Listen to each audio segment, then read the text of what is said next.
You're listening to BCWPA Radio.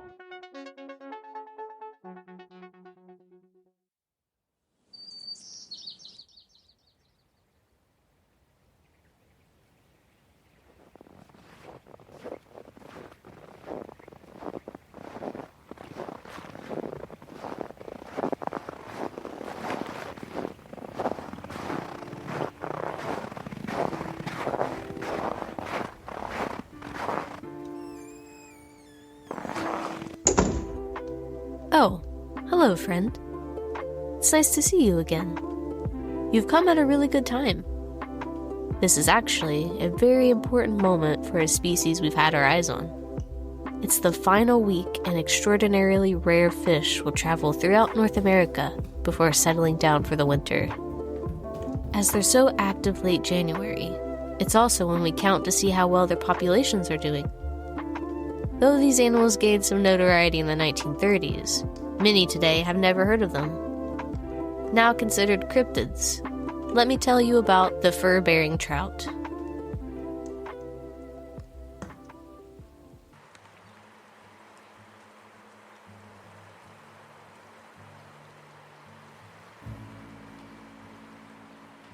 The water is frigid as the bank along the Arkansas River in Colorado turns white with snow, its edges blocky, hard with ice.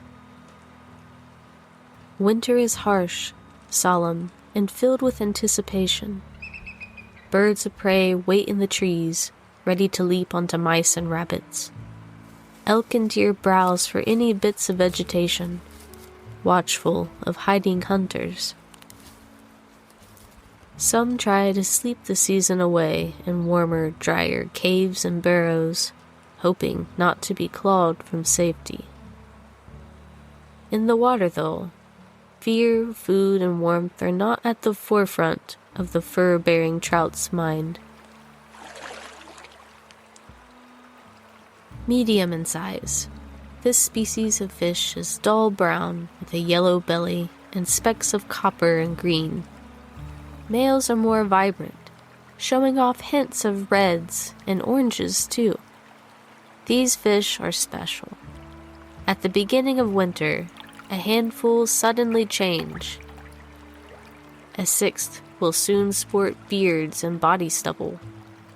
Feathery and yellow-brown, the hair spreads and intensifies, interspersed with darker strands, more mottled on top and light upon the underside. It blends into the gravel bed and surfaces shimmer. As cold weather escalates, the patch envelops most of the fish.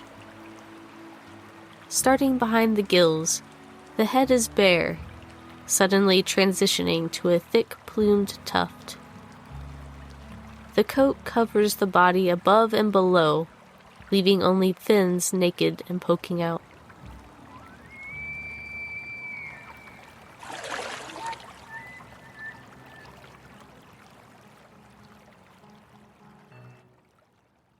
North American scientists were shocked and confused when the animal was first discovered in 1885.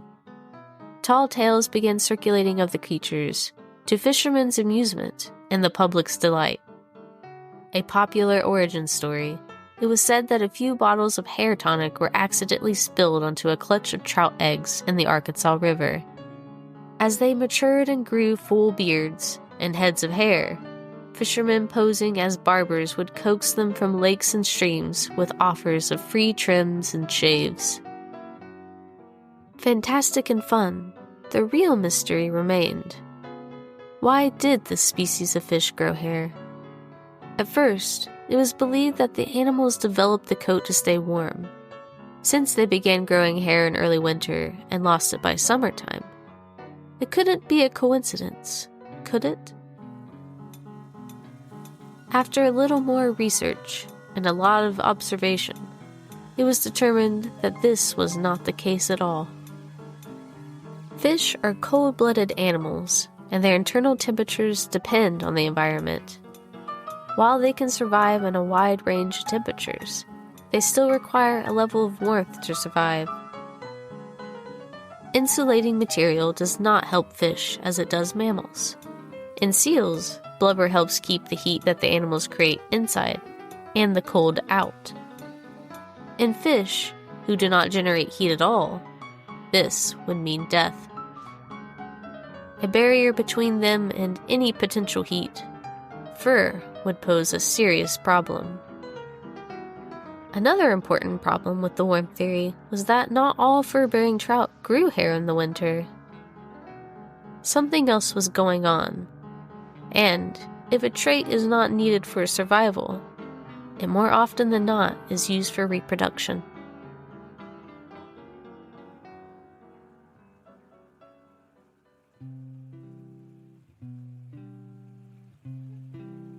Other fish, like the brown trout, have already congregated and checked off their to-do lists. They now settle low in lakes and streams, where the water is warmer. Fur-bearing trout still have much to do, saving up their energy for mid-January. Many fish species can be divided into two types: egg layers and egg fertilizers. Some may spend their life as one kind and transition into the other, like clownfish or the Asian sheep's head wrasse. But fur-bearing trout transform into something entirely different after spending several years as one or the other. Sitting between a pair of rocks is a large, stubble-covered fish. The BCWPA has been studying her for the past 5 winters, watching her swim upstream, lay eggs, and persevere again and again and again. She was named Dory after being caught, tagged, and released, only to immediately be caught 2 more times by the same net and lure. Entering the next stage of her life, last season was her final year producing young. Now an elder, she will experience more of the world than ever before and possess more responsibilities.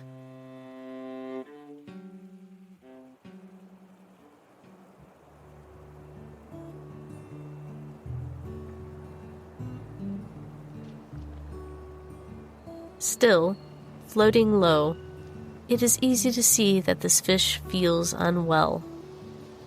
Growing and changing is never easy, especially at such a fast pace. All fish, male and female, go through this second maturity once they reach the age of 5 or 6. It begins with an increased appetite in the fall. Fattening up is important. The change requires a lot of energy. As the fish build bulk, their insides display the first physiological updates. New networks of dense blood vessels appear near the gills, fins, brain, and eyes. Called reedy, these structures allow the interior of the animal to be at a higher temperature than the water it swims within. Muscles also strengthen, doubling in size. Generated by the fish's swimming and eye muscles, heat can now be transferred within and throughout the body, but, because of its reedy, prevented from coming into contact with cold water flowing over its gills and being wasted.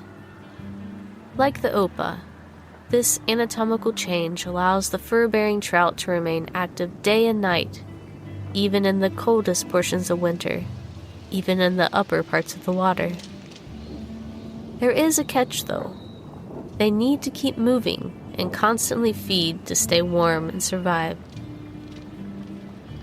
Near the end of this process, the latter half of the transformation begins. Looking at Dory's scales, small, round bumps are visible on each. Nearer to the head, more than one bump is present, and from others, thick, wispy hair sprouts. The bumps will spread, growing fur in clumps. Itchy. Fish in this stage often rub against the rocks. They can be spotted in more cragged outcrops and tight spaces once the itch begins. Midway through achieving a full coat, she will also experience a growth spurt. By the end, some of her kind may reach lengths of 70 inches. Though not feeling her best, Dory must seek food several times a day, hunting insects, much smaller fish, and eggs. After her 12-week transformation, she will be stronger and in higher spirits.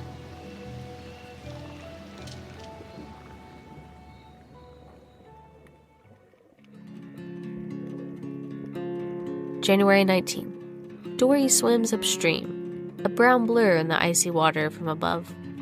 Sporting a full coat of fur, it is finally time. Her kind has been anxiously awaiting, some early to familiar gathering spots. Potamadromous animals, fish that migrate a short distance through fresh water. She and 200 other fur-bearing trout swim up and downstream, into tributaries and waterways connected to lakes. They look for calm, somewhat shallow waters, places that remind them of where they hatched, and ones that are difficult to access. Mostly, though, they follow their nose. Older fish releasing a signal, the trout find their way and form groups. Up to 20 fish make it to each meeting spot along the Arkansas River.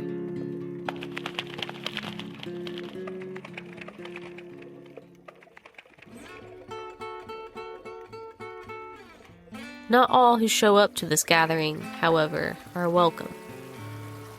Like all species of trout, males are aggressive towards other males, differentiable by their hooked lower jaws, sharp teeth, and brighter colors.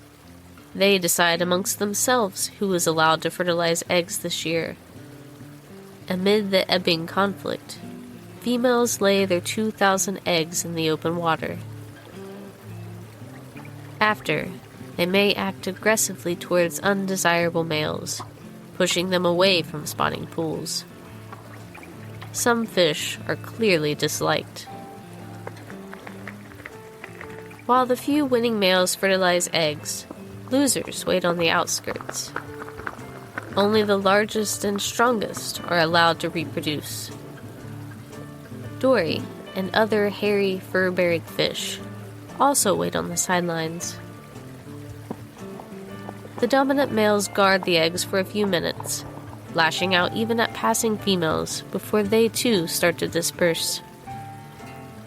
The larger fish's backs churned. Dory and her compatriots rush towards the exposed egg clutches. But so do spurned rivals. Called nannyfish, these hairy trout are specialized community members. They not only guard broods, but transport offspring throughout the waterways. First, though, their job is to fight off spiteful males. While much older, nannyfish are plenty strong. However, they lack teeth, males losing them in their transformation, and authority. Out of anger, or perhaps the deep sadness of rejection, excluded males cannibalize nests, eating as many young as they can reach.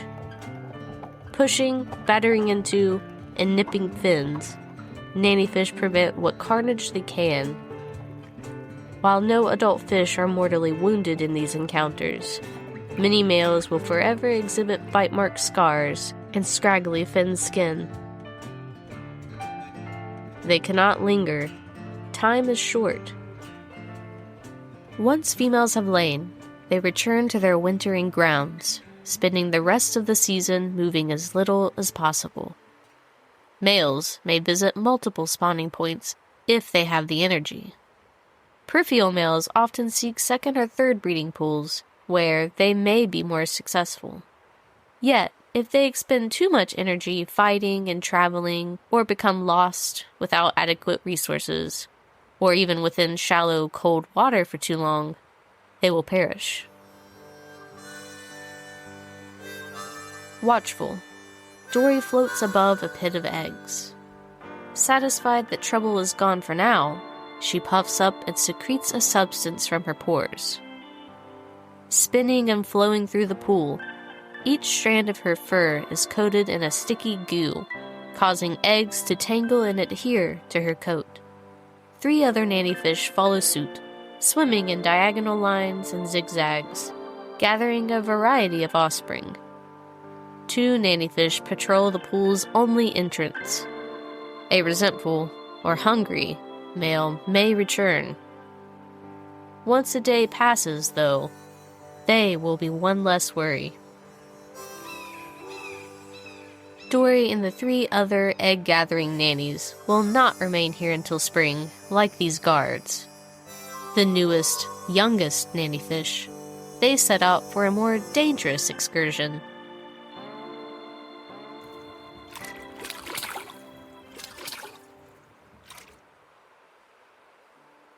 In each hatchery, 1 or 2 nannies watch over developing eggs and chase off predators.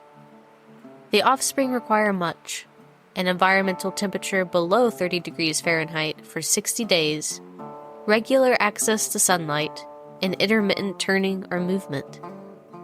Nannies shift eggs higher or lower in their pools to regulate temperatures, move them into sunlight during the day, and flip each egg 3 to 6 times.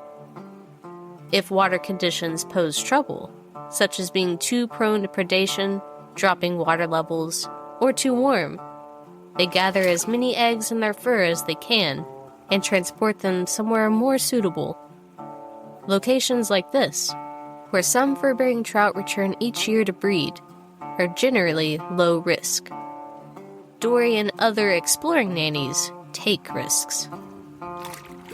A fur-bearing trout hatchery can be wiped out unexpectedly, suddenly. A heat wave, a sickly or deceased nanny. While other fish species meet these hurdles with camouflage or defensive qualities, like a bad taste or painful stinger, these fish solve their problems by hedging their bets and being transportable. Half of a spawn's offspring are kept in traditionally safe hatcheries. The other half is split between young caretakers. At least 2 will travel north, looking for good places to keep and raise the youths. Less than half of the other nannies will travel south. Spreading out increases their survival odds. It's likely that at least some of the young will survive somewhere. If nannies manage to meticulously tend to the eggs for at least 45 days, their chances of hatching are greatly improved, even if something happens and they're unable to provide further care.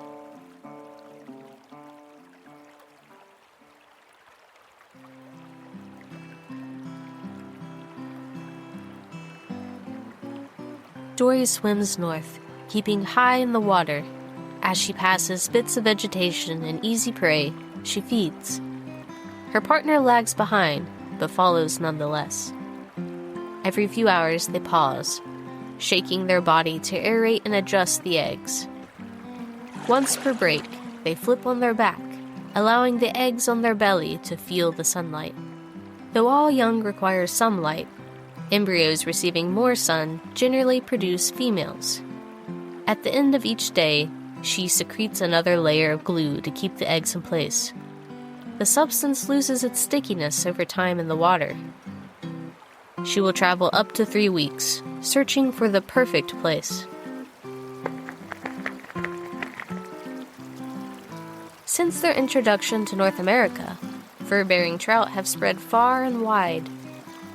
The animals can be found not only in colder portions of the Arkansas River, but also in its southern waters. Documented in Colorado, Kansas, and, in lesser numbers, Oklahoma and Arkansas, they have popped up in Canadian waterways as well as in the Mississippi River. Making their way into the New England area, fur-bearing trout are finding their niche in places like New Hampshire and Maine. Now separated and called the northern fur-bearing trout, these fish are smaller in size and have grayer scales. While some display the same fur as found in the Arkansas River, others exhibit a new, bright white coat.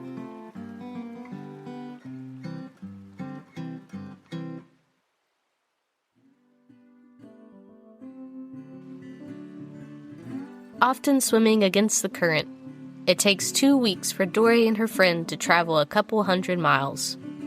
Along the way, they stop to consider 2 different locations.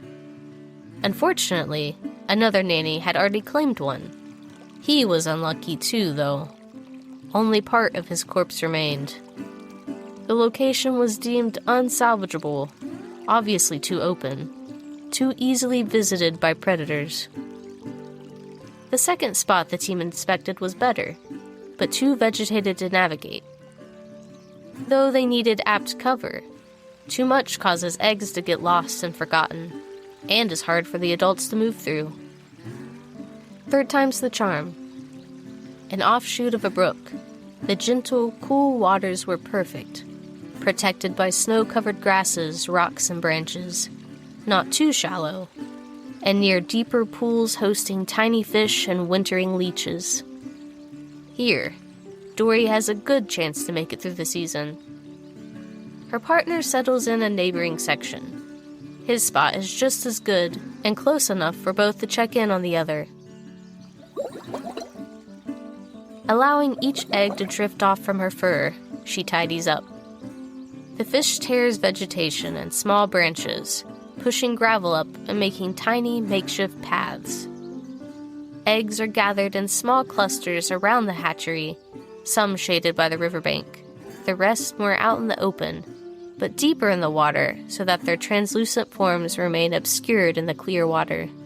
Some of the offspring she has carried have turned cloudy and yellow. She eats these. They wouldn't have survived anyway. For the next 60 to 70 days, she will hunt and tend the eggs, always on the lookout for dangers, birds, otters, and larger fish. Over time, the pale yellow center of each egg diminishes, exchanged for growing, developing cells that transform into eyes, a tail, and organs. If any ceases developing or becomes ill, she culls them from the brood, providing more space and attention for healthy eggs.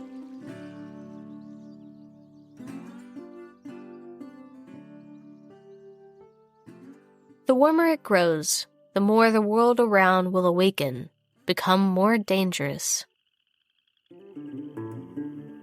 If she survives and witnesses the youths hatch into larvae, she will have finished her job. Hairy fur-bearing trout lose their coat after 3 months, regardless of their environment's temperature. They do not grow smaller, however, making them tasty targets for fish eaters. With their large, warmth-generating muscles, they are prone to overheating in the summer, especially in recent years. Generally, elders cared for 3 clutches in their lifetime. Now, they have been reduced to caring for only 1 on average, after facing several growing environmental threats. If she sees spring, Dory will swim freely, hunting and resting as she pleases.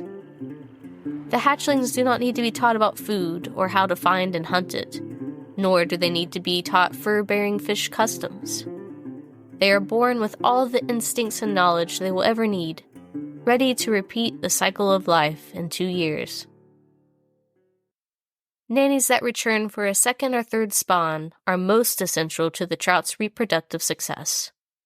They are the ones who call their kind to gather, releasing a second kind of secretion wherever they last raised young. The far-traveling, strong scent brings nearby fish together and tells them, it is time. Without a nanny, the trout become lost, attempting to simply return to the place they were born, often unsuccessfully.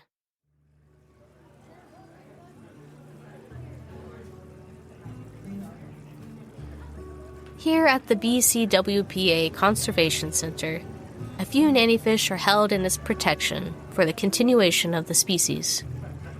Within these tanks also sit several clutches of eggs. BCWPA staff will raise them from fry to par to juveniles to adults. Most of these young will one day be released into the wild, though some will stay here to produce more and contribute to further understanding of their kind. Dam building, increasing temperatures, overfishing, and pollutants are big obstacles we must help these creatures overcome. Study of the fur-bearing trout have not only brought ecological problems to light, but have also answered many questions, like where did these animals come from, and why do they have fur?